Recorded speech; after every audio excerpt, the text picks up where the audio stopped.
Coming up 1 week from tonight, Ted will be on the AT&T Sports Line, but I'll be with our other handicapper, Dave Pasquale. We'll be at Alex Sebastian's Wooden Angel in the boardroom. We're going to be talking manufacturing and the relationship in the industry that is steel with the great country of Japan, with a very special guest that you won't want to miss.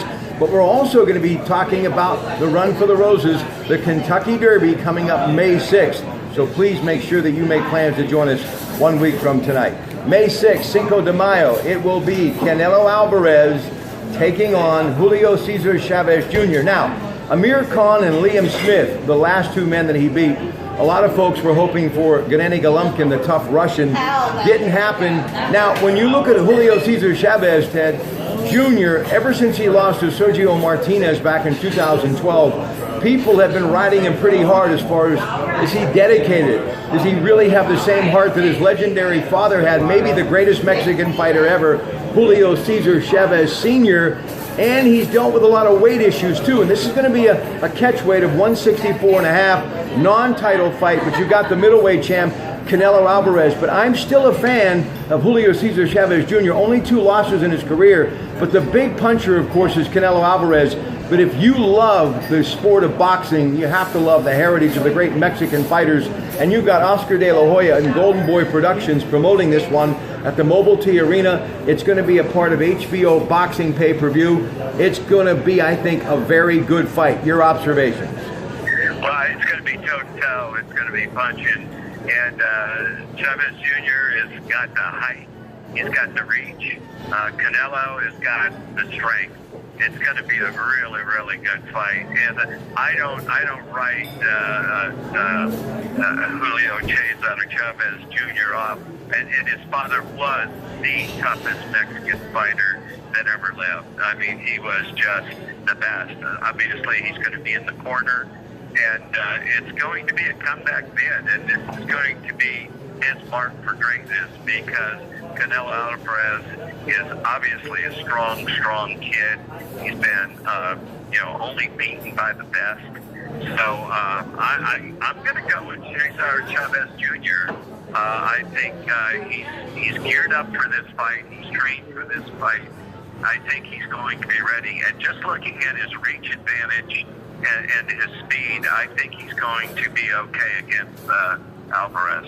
Okay, let me ask you, would you say that Alvarez realizes that he's fighting a desperate fighter, only for the sheer fact that Julio Cesar Chavez, soon to be 31 years of age, and he realizes to get back into that mega status in boxing, he has to get a win here. If he loses, he'll fight again, but never the same type of paydays that he's used to having and being a main event fighter. So would you say that he's a desperate fighter here? Oh yeah, he's got to prove himself here, and Alvarez is going to be looking for any kind of overt aggressiveness that Chavez is not ready for.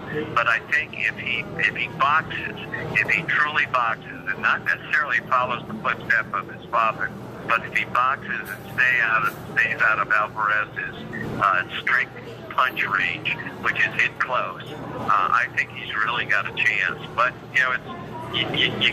it's certainly the underdog, and it's certainly you got to root for the underdog here. But I loved his father so much as a boxer that I just want to see him get back. Let's look down the road, because you can't help but wonder about Canelo Alvarez and Gennady Golovkin. If they were to fight today, I'd have to believe, as much as I love Alvarez, the edge would have to go to Gennady Golovkin. Oh, I don't think there's any doubt about that. I mean, this kid's a robot. I mean, he's a machine.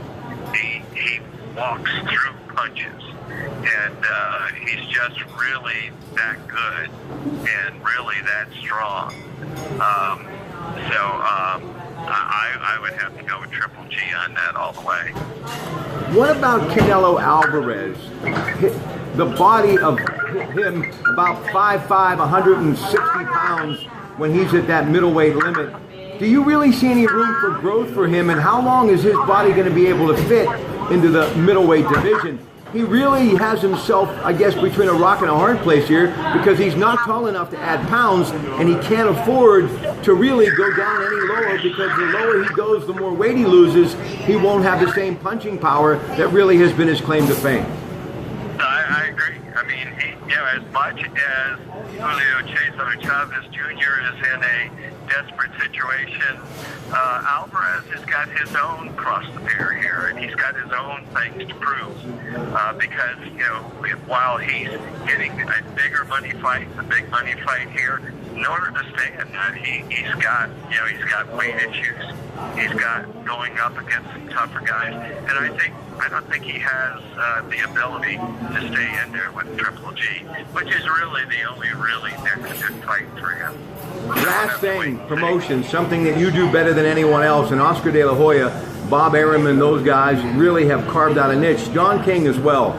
But for the fight game to stay headlines, they need to have great fights and fighters coming up, like a Canelo Alvarez and a Gennady Golovkin, because the MMA is really pushing them to extremes as far as that pay-per-view dollar. Wouldn't you agree? Well, yeah, because the MMA can feature not that great of fighters, not that great athletes, but because it's so brutal, it still gets the viewership.